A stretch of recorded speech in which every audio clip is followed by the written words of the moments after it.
같이 보실 말씀은 출애굽기 9장 1절로 12절까지의 말씀입니다. 한 목소리로 말씀 압도하시겠습니다. 여호와께서 모세에게 이르시되 바로에게 들어가서 그에게 이르라. 히브리 사람의 하나님 여호와께서 말씀하시기를 내 백성을 보내라. 그들이 나를 섬길 것이니라. 내가 만일 보내기를 거절하고 억지로 잡아두면 여호와의 손이 들에 있는 내 가축 곧 말과 나귀와 낙타와 소와 양에게 더하리니 심한 돌림병이 있을 것이며 여호와가 이스라엘의 가축과 애굽의 가축을 구별하리니 이스라엘 자손에게 속한 것은 하나도 죽지 아니하리라 하셨다 하라 하시고 여호와께서 기한을 정하여 이르시되 여호와가 내일 이 땅에서 이 일을 행하리라 하시더니 이튿날에 여호와께서 이 일을 행하시니 애굽의 모든 가축은 죽었으나 이스라엘 자손의 가축은 하나도 죽지 아니한지라. 바로가 사람을 보내어 본즉 이스라엘의 가축은 하나도 죽지 아니하였더라. 그러나 바로의 마음은 완강하여 백성을 보내지 아니하니라. 여호와께서 모세와 아론에게 이르시되 너희는 화덕의 제 두 움큼을 가지고 모세가 바로의 목전에서 하늘을 향하여 날리라. 그 제가 애굽 온 땅에 티끌이 되어 애굽 온 땅의 사람과 짐승에게 붙어서 악성 종기가 생기리라. 그들이 화덕의 재를 가지고 바로 앞에 서서 모세가 하늘을 향하여 날리니 사람과 짐승에게부터 악성 종기가 생기고 요술사들도 악성 종기로 말미암아 모세 앞에 서지 못하니 악성 종기가 요술살로부터 애굽 모든 사람에게 생겼음이라. 그러나 여호와께서 바로의 마음을 완악하게 하셨으므로 그들의 말을 듣지 아니하였으니 여호와께서 모세에게 말씀하신가 같더라. 아멘. 할렐루야. 오늘도 예배의 자리 가운데 모이신 성도님들 주님의 이름으로 환영하고 축복합니다. 같이 나눈 말씀의 제목은 심판의 자리에서도 구별된 은혜라는 말씀의 제목 가운데서 은혜를 나누도록 하겠습니다. 경고를 듣는다면 그 경고의 말에 속히 반응하는 게 필요하죠. 위험하다라고 경고의 이 음성들이 계속하여 들려오고 있는데 그냥 무시하고 내 마음대로 사는 결과물은 더 큰 악재를 만들 수밖에 없기에 속히 이 주의의 음성을 들었다면 돌이키는 게 마땅합니다. 그러나 많은 이들은 이 순간만 모면하려고 해요. 그 순간만 모면하면 괜찮아지겠지.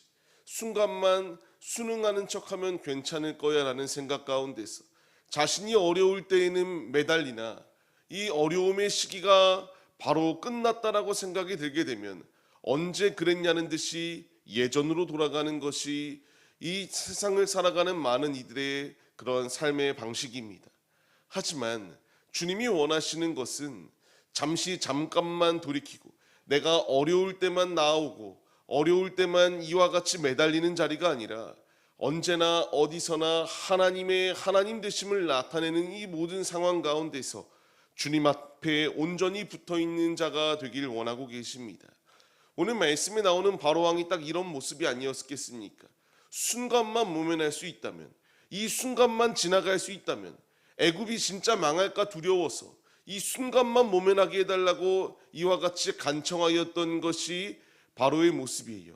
하지만 이 재앙이 끝났을 때에 언제 그랬냐는 듯이 다시 예전의 모습으로 돌아가 버리는 게 바로의 완악한 모습이었다라는 것을 성경에서 기록하고 있습니다. 이제 하나님께서 이 돌이키지 아니하는 이들을 돌이키게 하기 위한 하나님의 메시지가 분명히 나타나고 있습니다.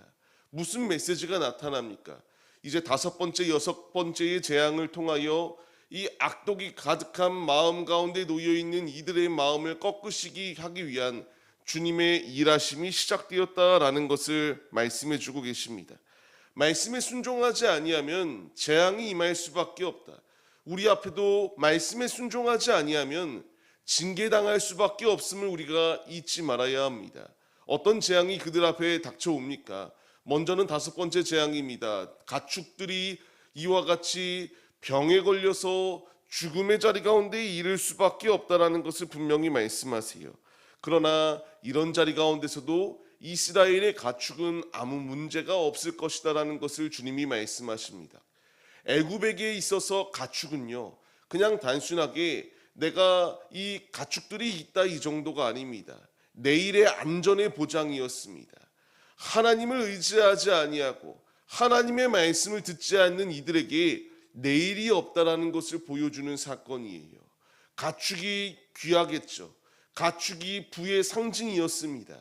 내가 얼마만큼 많은 부를 가지고 있느냐가 성공의 척도였어요. 하지만 이 성공의 척도를 하나님께서 이와 같이 손대시면은 아무 부질없는 것에 불과하다라는 것을 말씀하십니다. 이것을 이제 우리에게 적용해야 됩니다. 내가 소중히 여기고 있는 가축이 무엇인가를 돌아보십시오. 주님이 나에게 원하시는 것은 가축이 소중하여 주님의 말씀을 듣지 못하는 자리가 아니라 주님이 우리의 마음 한켠에 자리 잡는 게 아닌 우리의 중심 가운데 주님이 거하게 하시기 위하여 우리에게 찾아오셔서 소중히 여기는 것들을 내려놓고 주님께로 마음을 고정하며 나아오라라고 우리에게 말씀해 주고 계십니다. 우리가 소중히 여기는 것, 그 소중히 여기는 것이 육적인 것이 되었건 이런 모습 가운데 놓여 있다면 결국 그것을 하나님이 꺾으십니다. 왜 꺾게 만드시겠습니까? 하나님은 그냥 마음 한켠 구덩이에 이렇게 자리 잡아야 되는 분이 아니라 중심 가운데 거하길 원하시는 분이시기 때문입니다. 우리가 이 말씀에 반응하여서 애굽의 이와 같이 출애굽의 역사를 하시기 위한 하나님의 하나님 되심을 나타내기 위한 이 모든 사건은 결국 여호와께로 돌아오게 하기 위한 이 주님의 음성이 예비되어져 있습니다.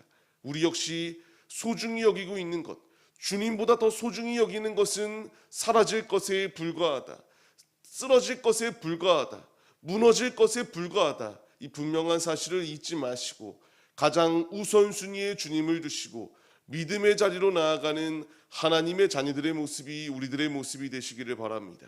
이제 이런 상황 가운데서 자신들의 가축이 해를 입게 되니까 바로는 꼬꾸라져야 마땅했어요. 하지만 그가 행동하였던 것은 진짜 말대로 이스라엘의 가축은 안전한지를 이와 같이 확인하고자 하였습니다. 확인하면 무엇합니까? 결국 말씀대로 자신들만 해를 입었다라는 것을 분명히 보여주세요. 하지만 이럼에도 불구하고 바로왕은 깨닫지 못하였습니다. 또 하나의 재앙이 나타납니다. 이제 이 화덕의 제 두 움큼을 가지고 하늘로 뿌림으로써 이들에게 종기들이 나게 되는 악성 종기들이 나게 되는 상황이 놓여 있게 됩니다. 화덕은 이스라엘이 벽돌을 굽기 위하여 항상 열심히 노력하던 장소입니다. 그 장소에서 이제 죄를 통하여 이스라엘이 고통당하는 것처럼 이와 같이 고통의 자리 가운데 놓여 있게 만든 그들도 너희도 똑같이 심판을 당한다라는 것을 분명히 보여주세요. 누구로부터 시작되었다라고 말씀이 나옵니까? 요술사들도 이와 같이 자꾸만 하나님의 일하심을 따라하려고 하였던 모방자들이 결국 하나님 앞에서 이 고꾸라져서 나올 수도 없었다라고 이렇게 말씀이 기록되어집니다. 모든 애굽 사람들에게 이와 같이 악성 종기가 생김으로써 하나님 앞에 나올 수 없는 상황이 놓여 있게 만들었습니다. 우리가 분명히 얻어야 될 교훈이 있다면 하나님이 이 심판의 자리 가운데서 하나님의 자녀들은 구별된 은혜가 있다라는 겁니다. 고센 땅의 울타리 가운데서 이들이 이와 같이 해를 입지 아니할 수 있도록 역사 유심처럼 우리의 삶 가운데서도 주님이 고센의 울타리는 유효합니다. 지금도 우리를 지키시고 우리에게 믿음의 자리 가운데서 안전히 지켜주시는 주님의 역사하심이 예비되어져 있어요. 시편의 말씀을 보게 되면은 악을 행하는 자들은 끊어질 것이다라고 말씀하세요. 하지만 여호와를 소망하는 자들은 땅을 차지할 것이다라는 것을 분명히 말씀하십니다. 우리가 오늘의 말씀을 의지하며 생명의 자리로 나아가야 돼요. 내가 예수를 믿을 때에 해를 입는 것 같이 여겨집니다. 손해를 당하는 것처럼 여겨질 때가 있습니다. 하지만 이 모든 것을 주님은 아십니다. 이스라엘이 고된 노역의 자리 가운데 놓여 있을 때에 하나님께서 이 고통의 소리를 들으셨고 이 고통을 가하는 그들에게 심판을 더하시며 그 자리 가운데서 참된 주권자는 하나님밖에 없다라는 것을 나타내 보이시는 것처럼 이제 우리의 삶 가운데에 이미 주님께서 일하여 주고 계십니다. 오직 이 심판의 자리 가운데서 심판을 면할 수 있는 길은 예수 안에 거하는 것 외에 다른 것은 없는 줄을 믿으시기 바랍니다. 삶을 시작하는 성도님들, 그렇게 주님이 우리에게 말씀하십니다. 이 유효한 고센 땅 가운데 거하라. 예수 그리스도의 품 안에 거할 때에 승리하고 구별된 삶을 살아낼 수 있다라는 것을 우리에게 분명히 말씀하세요. 우리는 우리 앞에 놓여 있는 모든 어려움 가운데서 절망하기보다는 이 절망의 시간도 아깝습니다. 주님이 나에게 원하시는 뜻처럼 우리의 마음의 중심에 주님을 모시십시오. 모시고 삶을 살아낼 때에 주님의 그 보혈의 피가 우리의 모든 장애물들을 제하여 주시고 주님 안에 승리할 수 있도록 인도하여 주신다는 사실을 믿으시며 주님을 의지하며 오늘도 힘차게 믿음의 자리로 나아가시는 우리들의 모습이 되시기를 주님의 이름으로 간절히 축원합니다. 주님의 보혈의 피 아래에 있는 자들은 심판과 멸망이 아니라 구원이 예비되어져 있습니다. 주님의 인도하심이 예비되어져 있음을 잊지 마시고 오늘도 주님의 그 보혈의 피 가운데에 거하며 주님 안에 온전히 승리의 길로 나아가시는 구별된 주님의 자녀들이 되시기를 주의 이름으로 간절히 축원합니다.